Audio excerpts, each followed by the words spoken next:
Bonjour.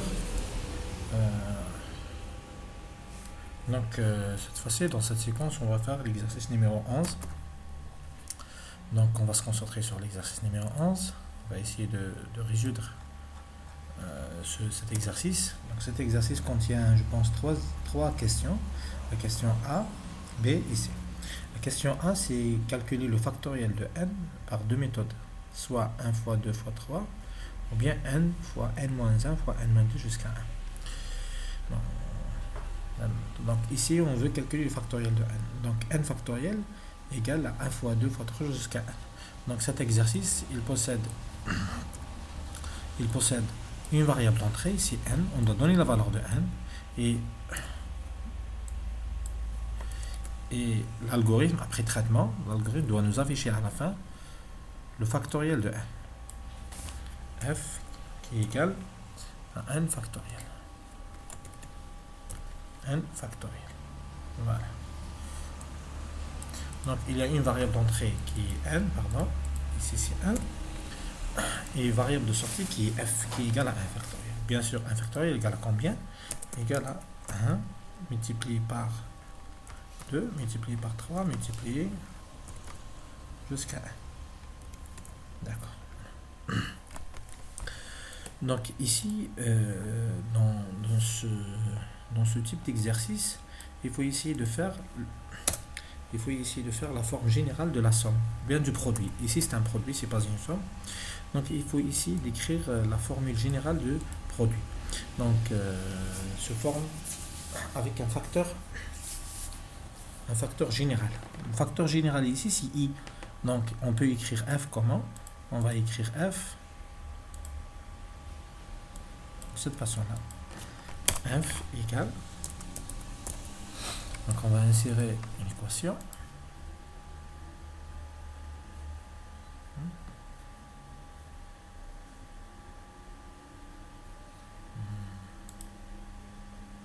Voilà, une équation.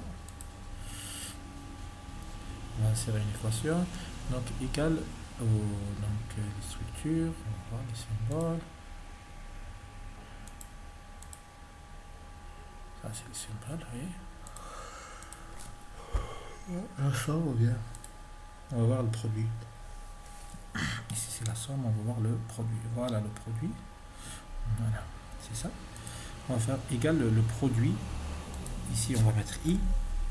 Et ici on va mettre à partir de 1 jusqu'à ici 1. Donc voilà. Donc f égale le produit d'i, i allant de 1 jusqu'à 1. Ça, toujours, ça devient une boucle pour i reçoit 1 jusqu'à n faire. Qu'est-ce qu'on fait? On va multiplier f toujours. On va le multiplier par i. F reçoit fois i. Donc l'algorithme pour ça, donc ça devient comment cette écriture? Ça devient pour. Voilà. Il faut initialiser f à l'élément neutre. Donc l'élément neutre ici c'est 1 puisque c'est un produit. Si c'est une somme, on doit faire l'élément neutre égal. L'élément neutre c'est 0, donc on doit initialiser f à 0. Par contre ici c'est un produit, il faut l'initialiser à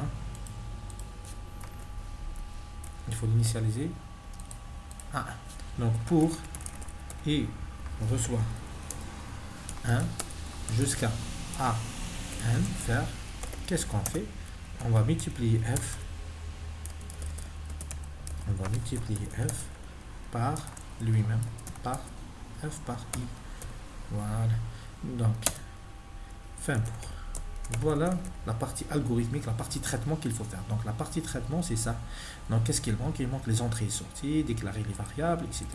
Donc, je vais mettre ça en gris souligné. D'accord? C'est les mots réservés ou bien les mots spéciaux de l'algorithmique. Voilà, ici. Voilà. Ici. Et ici. Voilà. C'est très bien. Donc, on va essayer d'écrire tout l'algorithme. C'est très simple. Donc, algorithme.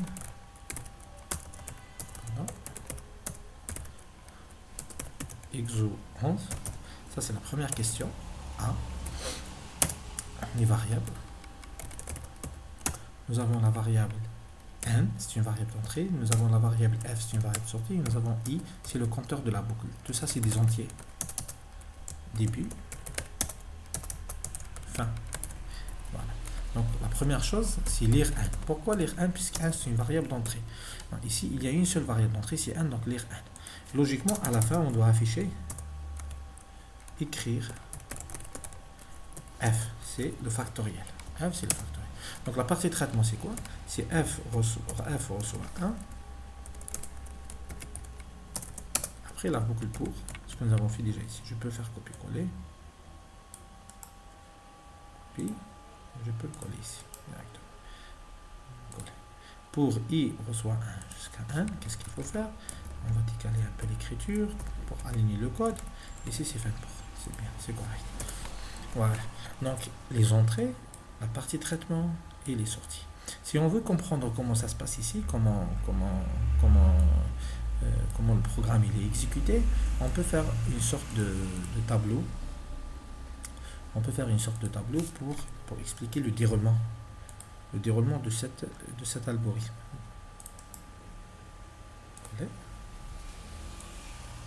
Donc, dans ce tableau, je ne sais pas ce que je peux insérer un tableau à l'intérieur du. Je suppose, oui. Alors.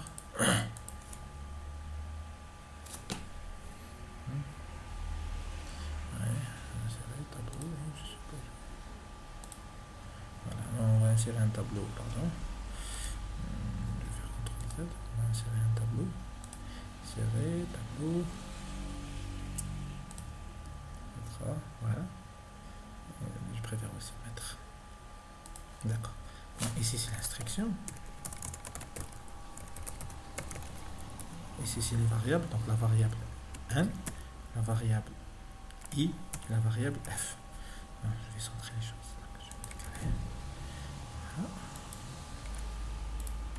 Voilà.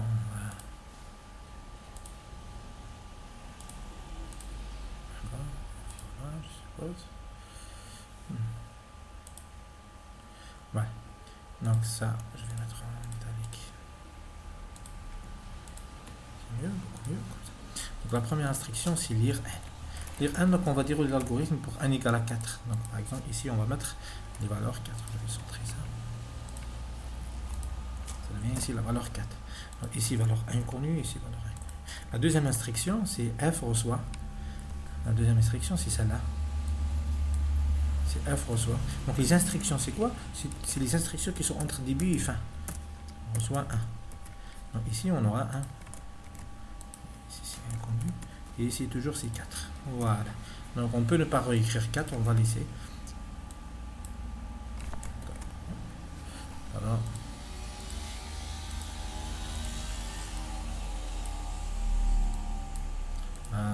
La prochaine instruction, c'est la boucle pour.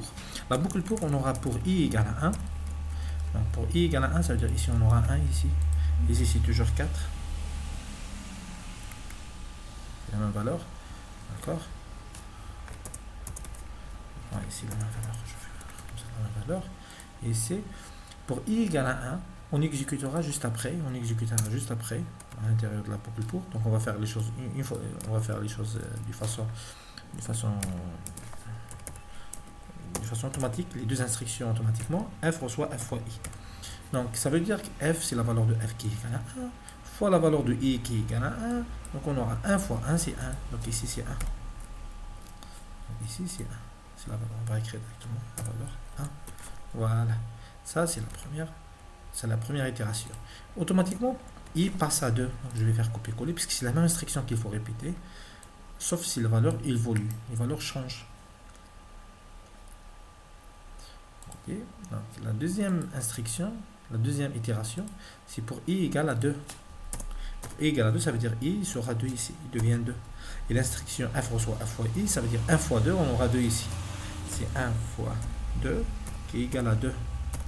Voilà. La prochaine instruction, la même chose, pour i égale à 3. On est en train de boucler ici dans la boucle pour. Donc i prend toutes les valeurs de 1 jusqu'à n. 1, 2, 3 jusqu'à n. Si n égale à 4, on aura 4 valeurs possibles. 1, 2, 3 et 4. Donc ici, ça devient i, c'est 3.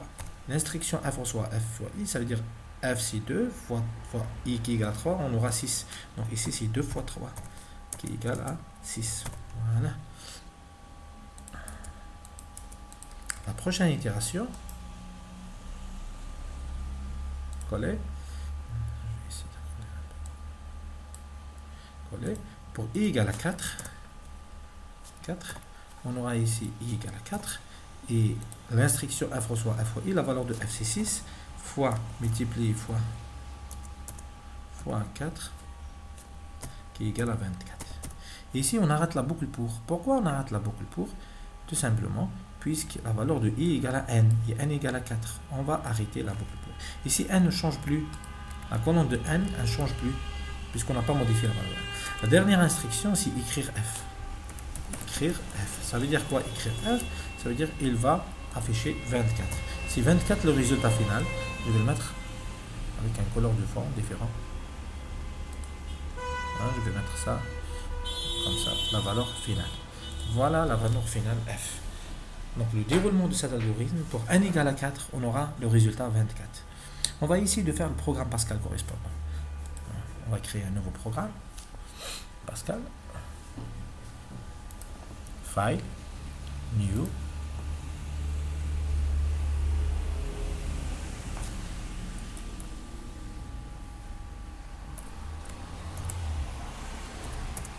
On va l'enregistrer, file save, on enregistre dans le dossier exercice, on va enregistrer ici XO 11-8A. A c'est la première question, c'est la question A. On va écrire programme, donc on va traduire l'algorithme. Donc j'ai oublié dans l'algorithme, j'ai oublié de mettre les mots réservés, les mots spéciaux en gras étalé, en gras souligné, comme ça. Et voilà, j'enregistre. Je sais pas, c'est pas la peine d'enregistrer l'heure, lui. D'habitude, je l'enregistre pas, donc c'est pas mal d'enregistrer. Alors, donc je vais traduire l'algorithme en programme. Programme XO 11-8A. Donc il ne faut pas utiliser -6, il faut utiliser -8. Ou une CRT de variables. On a la variable n, la variable f, la variable i. C'est intégré. Begin. Ici, je peux compiler malgré on n'a pas terminé, on peut compiler. Donc, on va faire read n. Voilà. On a dit toujours, c'est mieux, de préférence, et il faut accompagner chaque lecture avec un message, avec l'instruction write. Donner la valeur de n. D'accord? Donc, ou bien donner une valeur entière, etc. C'est mieux. Une valeur entière. C'est comme ça. Read 1. Une fois on a donné la valeur de n et on a validé par entrée, la partie traitement c'est quoi? Si f reçoit 1, on va initialiser f à 1. On va faire la boucle for i reçoit 1, to n, do, et on va faire f reçoit f fois i. Et puisqu'il y a une seule instruction à l'intérieur de la boucle for, la même chose, comme le test if, la boucle for, on n'a pas besoin de faire begin et end ici. C'est pas obligatoire de les faire puisqu'il y a une seule instruction. À la fin, on va afficher write. On va faire ça, n factoriel égale f. Donc n factoriel égale f. Donc je vais sauvegarder, save. On va essayer de compiler avec F9. C'est bien, il n'y a pas d'erreur. On va exécuter. Je vais donner 4. On aura n égale à 24. Ça, c'est le résultat de n factoriel égale à 24. Ça, c'est le résultat du programme. Si vous voulez afficher les résultats intermédiaires, les résultats pour chaque i, c'est-à-dire pour i égale à 1, on affiche le factoriel, pour i égale à 2, on affiche le factoriel, on peut faire ça, begin, end, write. Donc, pour chaque étape, d'accord? Pour chaque étape, on va faire ça, i factoriel de i égale f. Donc ici, on aura 1 factoriel égale à 1, 2 factoriel égale. Donc ça affiche tous les factoriels intermédiaires, tous les factoriels de 1 jusqu'à 1. Save. C'est plus, vous allez voir. Donc je vais faire 5, entrée. Donc ça a affiché continuellement à cause du write. On va refaire l'exécution avec write à 1. Je vais faire save. On exécute. je vais donner 5, on aura ça. 1 factoriel égale à 1, 2 factoriel égale à 2, 3 factoriel égale à 6, 4 factoriel égale à 24, ce que nous avons trouvé dans l'exécution précédente. 5 factoriel égale à 120. Donc n factoriel final, c'est 120. Ça, c'est le résultat final. Donc ici, on a affiché tous les factoriels. Donc voilà pour la première question. Donc c'est une boucle. Ici, c'est obligatoire de faire beginning end puisqu'il y a deux instructions qu'on veut les répéter. Voilà. Donc on va passer à la deuxième question. La question B. Donc pour la question B, on veut les calculer. Donc ça c'est A, je vais le faire. Je vais copier ce programme puisque réellement ça se ressemble. Je vais faire copier. D'accord, voilà. Je vais faire un nouveau fichier. Je sélectionne le tout. Supprimer. Et on fait paste. Et ici c'est la question B. Après on va voir qu'est-ce qu'on va avoir à l'intérieur. Je vais vider la partie variable. Les variables, on va savoir. On va voir qu'est-ce qu'on aura besoin et on va vider la partie instruction. D'accord. Je vais sauvegarder ça. C'est exo 11, question B. Entrée, voilà le programme exo 11, question B. Ici, il nous confirme le nom du programme. Donc, on va faire la deuxième question. La deuxième question, il voulait calculer S, c'est une somme. La somme, il voulait calculer la somme 1 sur 2, plus 2 sur 3, plus 3 sur 4, etc. etc. Donc, ici, on donne 1. On va voir le résultat, une somme. Donc, on peut nommer le résultat, c'est S. C'est la variable S. S qui est égal 1 sur 2 plus 2 sur 3 plus 3 sur 4 jusqu'à, pardon, plus jusqu'à n sur 1 plus 1. Voilà. D'accord. Voilà. Donc ça, c'est une somme. Donc la première chose qu'il faut faire, comme nous l'avons fait déjà pour f, pour le factoriel, il faut essayer d'écrire cette somme, la forme abrégée. Donc la forme abrégée, on va insérer une équation. La forme abrégée de la somme. Donc pour la forme abrégée de la somme, on va faire ça.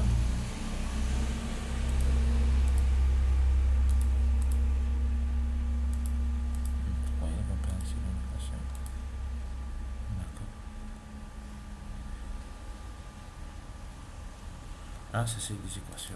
Je dois cliquer ici, voilà. Alors, ici on va insérer,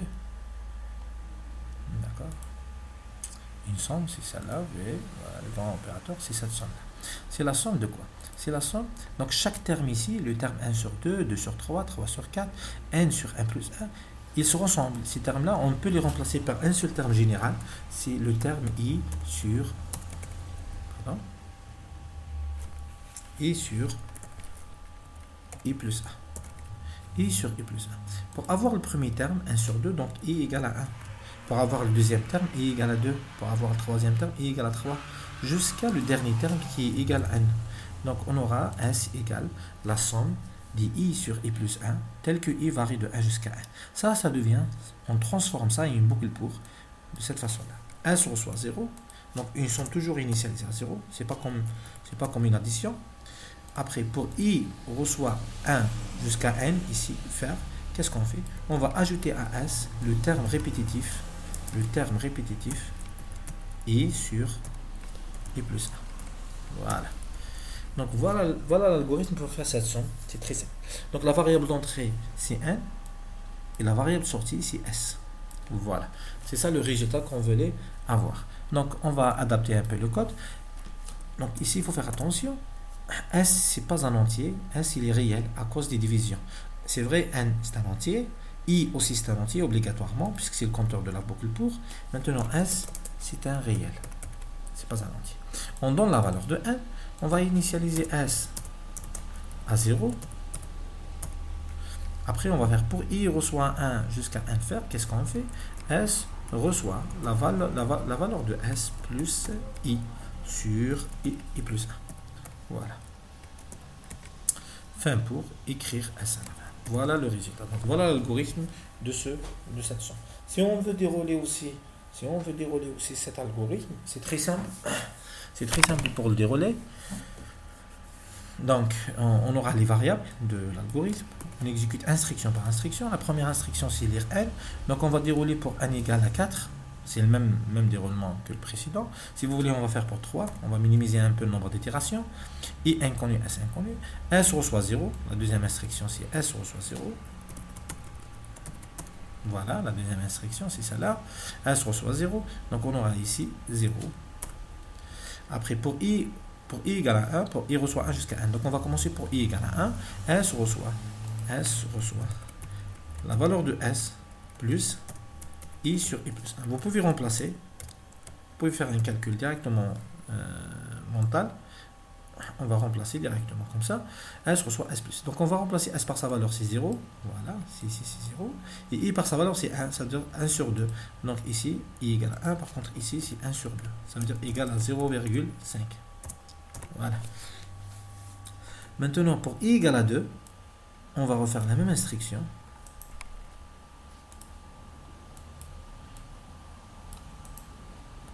Collé. S reçoit S plus, donc c'est 1 sur 2, c'est la valeur de S. Combien 1, c'est 1 sur 2, plus la valeur de I maintenant, c'est 2 sur 2 plus 1, c'est 3. Voilà. D'accord. Voilà. C'est ça la somme. Donc le résultat ici, c'est quoi? Je suppose c'est 6, le facteur commun. On aura 4, 3, c'est 7 sur 6, je suppose. 7 sur 6. On multiplie 2 par 2, c'est 4. On multiplie 1 par 3, c'est 3. 3 plus 4, c'est 7. 7 sur 6. Après, on fera pour I égale à 3. On va copier ça, cette instruction. On va la répéter ici. C'est S reçoit toujours S plus. C'est la même instruction. Les valeurs qui changent. Maintenant, I égale à 3. On va trouver ici 7 sur 6. Ici, 7 sur 6. Plus 3 sur 4. Voilà. Qui est égal. Après, vous cherchez le résultat, c'est combien? À la fin, on va supprimer cette ligne. Voilà. On va décaler celui vers la gauche, vers le haut. Voilà. À la fin, écrire S. Donc, on va écrire le résultat. Ici. D'accord. Ça sera 7 sur 7. 7 sur 6, pardon. Plus 3 sur 4. Bon, c'est pas le résultat qui est important, c'est la formule. C'est la ligne.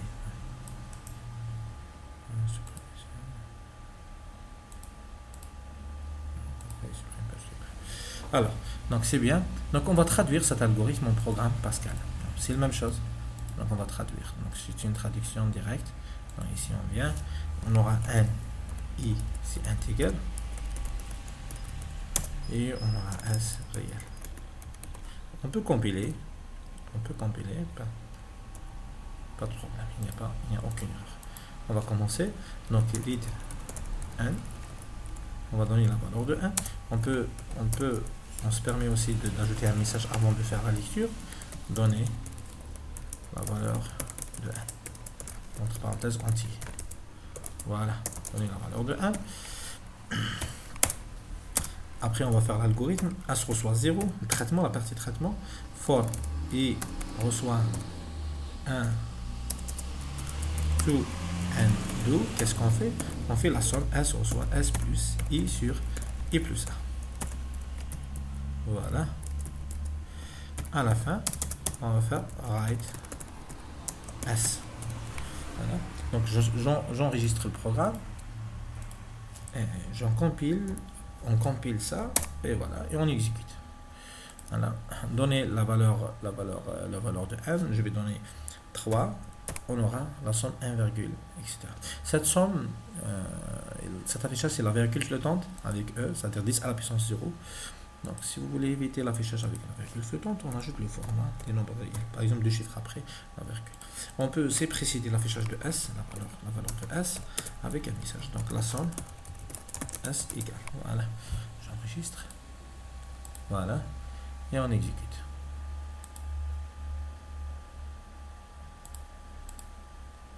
Voilà, on donne 4 entrées. On va donner la somme S égale 2,72. On fait pour le cas de 3 égale 1,92. Donc si j'exécute la calculatrice,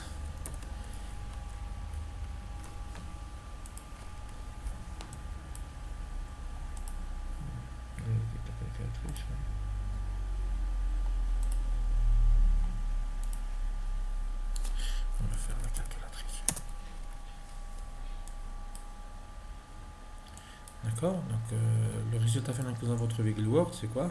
C'était quoi? C'était 7 sur 6. 7 sur 6. Plus 3 sur 4. Plus 3 sur 4.